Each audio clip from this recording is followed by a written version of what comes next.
So here is the river, which is right now in a frozen state. So as you can see the river, and yeah, this is the river. Let's see, it's all frozen right now.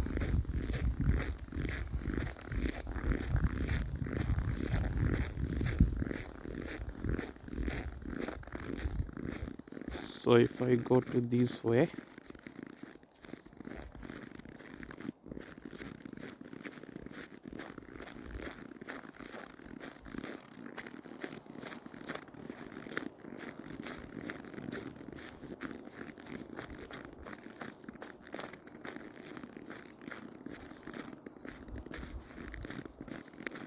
yes.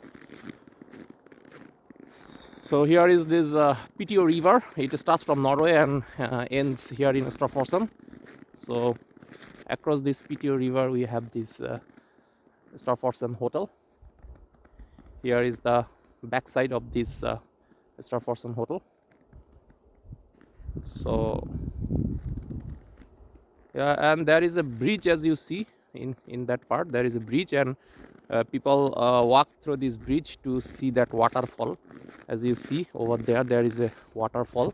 So in the summer the water keeps flowing from that waterfall from that height and merges with the river water in this way. Yeah, so yeah, that's all for the time being. And if you like my YouTube channel, please don't forget to hit the subscribe button, and have a good day. See you later.